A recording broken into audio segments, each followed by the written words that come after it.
Good morning बच्चों। मैं मोहन लाल आज आपको क्लास फिफ्थ का हाउसेस इन प्लेसेस इसके बारे में बता रहा था। अब ये आपका नेक्स्ट पेज है। नेक्स्ट पेज में आपको बताया गया है rainy and flood prone and nomad. Nomad live in temporary houses known as the tent. Nomad, what is nomad? Nomad जो खाना बदोश लोग होते हैं। खाना बदोश यानी कि जो एक जगह से दूसरी जगह घूमते रहते हैं, जिनका अपना कोई घर नहीं होता, मतलब टेम्परेरी घर जो बनाते हैं। यानी कि एक जगह जब जाते हैं, थक जाते हैं तो वहीं रुक जाते हैं, फिर दूसरी जगह जाते हैं वहाँ रुक जाते हैं। तो जहाँ पर ये रहते हैं टेम्परेरी हाउसेज में रहते हैं। तो nomad live in temporary houses known as tent. Nomad यानी खाना बदोश जो हैं वो टेम्परेरी हाउस में रहते हैं, जिन्हें टेंट कहते हैं। यानी कि जो टेंट बना के रहते हैं, रस्सी से बांध के कपड़े की तरह जो रखा जाता है। These houses are easy to carry. ये घर आसानी से एक जगह दूसरी जगह ले जाया जाता है। The cloth made from the hair of the camel and goat are use to make tent. यह ऊंट और बकरी के बालों से बनाए गए कपड़ों से होता है। Tent are also made of thick cloth called canvas. Tent जो है वो एक डार्क मोटे कपड़े का बना होता है, जिसे कैनवास बोलते हैं। इसमें देखो डायग्राम भी बना हुआ दे रखा है, किस तरह ये बना हुआ है डायग्राम। टेंट जो हाउस है वो देखो दोनों आगे की तरफ मुंह खुला हुआ है और साइडों में कपड़ा है। तो ये कपड़े जो बने होते हैं इसको कैनवास बोलते हैं। यानी कि बकरी के और ऊंट के जो बालों को बुन के बनाया जाता है। Tent are supported by poles and rope fix to the ground. Tent जो होते हैं वो पोल्स यानी कि दो जो नुकीले कील होते हैं, उन कीलों पर रोप फिक्स टू ग्राउंड, यानी कि ग्राउंड के अंदर उस रस्सियों को बांधा जाता है। किसके लिए? सपोर्ट के लिए। वो टेंट कहलाते हैं। रेनी एंड फ्लड प्रोन रीजन यानी कि बरसाती यानी कि वर्षा ऋतु, एंड फ्लड प्रोन रीजन यानी कि जहां पर बाढ़ आती है। बाढ़ इलाकों वाले जो क्षेत्र होते हैं, बरसाती और बाढ़ रहित क्षेत्र।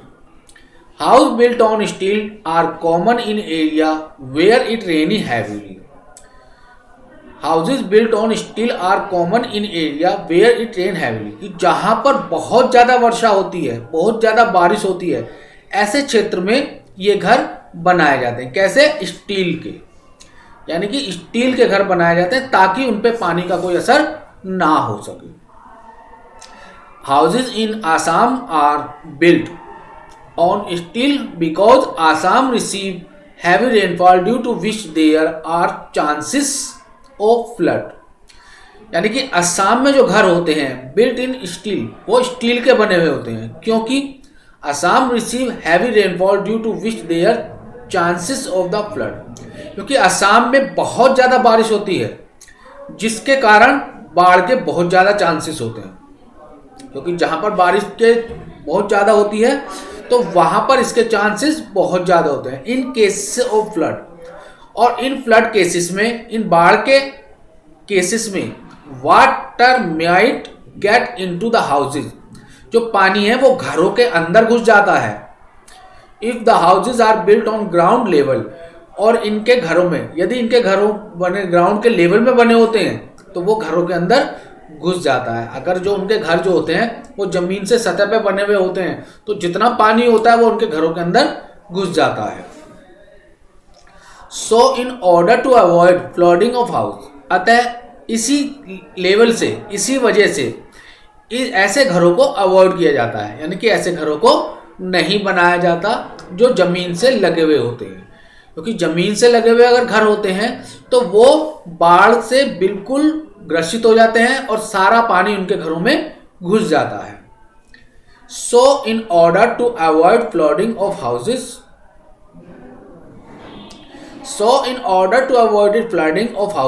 अतः ऐसे घरों को अवॉइड किया जाता है।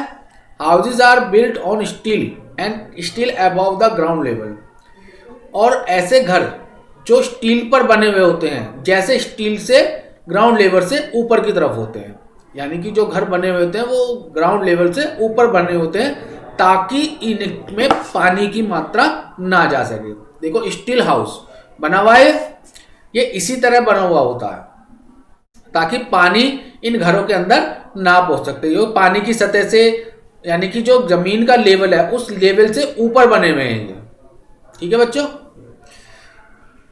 They prevent the houses from being flooded. और ये जो घर होते हैं ये बाढ़ से बचे हुए रहते हैं, क्योंकि ये जमीन सतह से ऊपर होते हैं और जमीन सतह से ऊपर होने के कारण पानी इन घरों में नहीं भरा जाता। इन अर्थक्वेक प्रोन रीजन, यानी कि भूकंप से प्रभावित क्षेत्र, जो भूकंप से प्रभावित क्षेत्र होते हैं वो तो हो गए बाढ़ से, तो बाढ़ यानी कि पानी से बचाव के लिए। अब है भूकंप से पीड़ित। People in Japan live in wooden house because earthquake are frequent occur in Japan. यानी जापान के जो लोग रहते हैं इन वुडन हाउस, वो लकड़ी के घरों में रहते हैं। जापान के लोग जो होते हैं वो लकड़ी के घरों में रहते हैं because earthquake are frequent occur in Japan, क्योंकि जापान में अधिकतर भूकंप आते रहते हैं। उनका कुछ नहीं पता होता कि भूकंप कब आ जाते हैं, अचानक आ जाते हैं। व्हाट आर द बेनिफिट, इससे क्या बेनिफिट है? If houses are made of wood, अगर वो घर लकड़ी के बने हुए होते हैं तो in the regions where earthquake are common, तो वहां पर उन क्षेत्रों पर अर्थक्वेक कॉमन है। अगर वो घर लकड़ियों के बने होते हैं तो ये समझ लीजिए कि वहां पर अर्थक्वेक यानी कि भूकंप जो है वो एक कॉमन होता है। Normal houses in collapsing cause more damage to the property, और नॉर्मल हाउस ज्यादातर जब वो भूकंप आता है तो उससे बहुत ज्यादा नुकसान होता है प्रॉपर्टी का, घरों का, आसपास के क्षेत्रों का। एंड लाइफ देन पेपर और वुडन हाउसेस, और उनकी जो लाइफ होती है वो कागज और लकड़ियों के घरों पर ही होती है। Construction the house again and again using would the cheaper the construction a brick house, और जो घरों को दोबारा से बनाया जाता है और फिर दोबारा से लकड़ी के, सस्ती लकड़ी से बनाया जाता है। देन कंस्ट्रक्शन ऑफ ब्रिक, जैसे हम ईंटों का घर बनाते हैं। कहाँ पर? In India where earthquake are common, कि भारत में जहाँ पर अर्थक्वेक यानी कि भूकंप कॉमन है।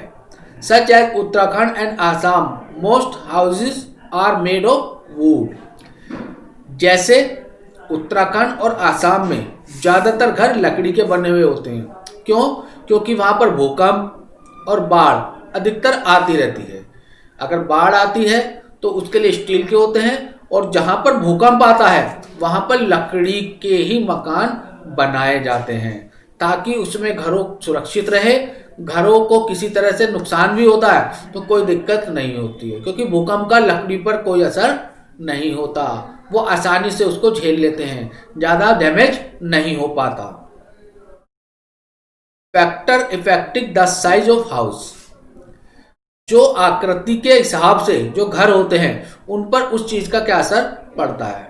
ज़्यादा बड़े होंगे या ज़्यादा छोटे होंगे, यानी कि जैसा जैसा उसका साइज होगा उस साइज के हिसाब से उस पर क्या इफेक्ट होता है। You can spot mud house, जैसे कि तुम जानते हो मिट्टी के घर, ईंटों के घर, and Haveli in the same village, और हवेली जो होती है वो सेम गांवों में होती है। यानी मिट्टी के, ईंटों के और हवेलीज में ये सेम गांवों वाले ही होते हैं। सिमिलरली यू, जैसे कि इसमें एक दूसरे की समानता होती है। Can find multi store building, कि तुम multi store building, housing complex, bungalow and slum in the same city in town, और ये सभी तरह के जो घर होते हैं, ये सभी एक तरह के जो घर होते हैं ये आपको शहरों में मिलेंगे, और गांवों में मिट्टी के, ईंटों के और हवेली टाइप के घर गांवों में मिलते हैं, और multi store building, housing complex bungalow, slum, ये सभी तरह के एक समान के ये आपको शहरों में मिलेंगे। वाई इज इट सो, ऐसा क्यों है, अतः ये क्यों होता है? The amount of money a person spend to build a house determine the size, यानी कि बहुत सारे लोग बहुत सारा धन स्पेंड करते हैं घरों को बनाने के लिए उसके साइज के हिसाब से, यानी कि जैसा आप साइज को बनाओगे उसी साइज के हिसाब से वहां पर वो घर बनाए जाते हैं।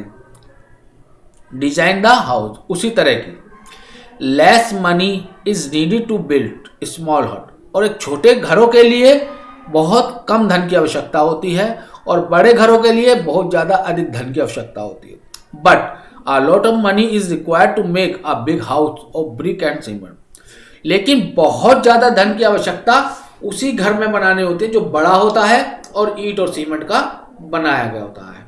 मिट्टी का या हवेली टाइप का या जो गांवों में घर बनाए जाते हैं उसमें इतना एक्सपेंसिव नहीं होता, लेकिन आज भी गांवों में, आज तो गांवों में पक्के घर भी बनाए जाते हैं जैसे कि शहरों में बनाए जाते हैं।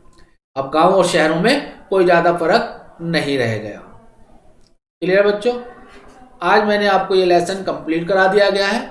इसकी एक्सरसाइज, क्वेश्चन आंसर, सभी चीज़ें आपको भेज दी जाएंगी, लेकिन आप पहले इस लेसन को अच्छी तरह से रिवाइज करेंगे, पढ़ेंगे, इस वीडियो को ध्यान से देखेंगे और जितनी वीडियो मैंने पहले भेजी हुई है इसी लेसन की, उस वीडियो को आप बहुत ध्यान से पढ़ेंगे, बहुत ध्यान से देखेंगे कि इस लेसन में क्या क्या बताया गया है, क्या क्या समझाया गया है, तो आप उसको बहुत ध्यान से देखेंगे कि इसमें घरों की जो बनावट है क्षेत्रों के हिसाब से कैसी है, पहाड़ों में घर कैसे बनाए जाते हैं, मैदानी भागों में कैसे बनाए जाते हैं या गांवों में कैसे बनाए जाते हैं, और जो नदियां होती हैं उनके आसपास घर कैसे बनाए जाते हैं, भूकंप से किस तरह से घरों को बचाया जाता है, बाढ़ से किस तरह बचाया जाता है घरों को, उस क्षेत्रों में घर किस तरह बनाए जाते हैं, तो सब कुछ इस लेसन में बताया गया है। तो आपको इस लेसन को बहुत ध्यान से, बहुत अच्छे तरीके से पढ़ना है। Thank you.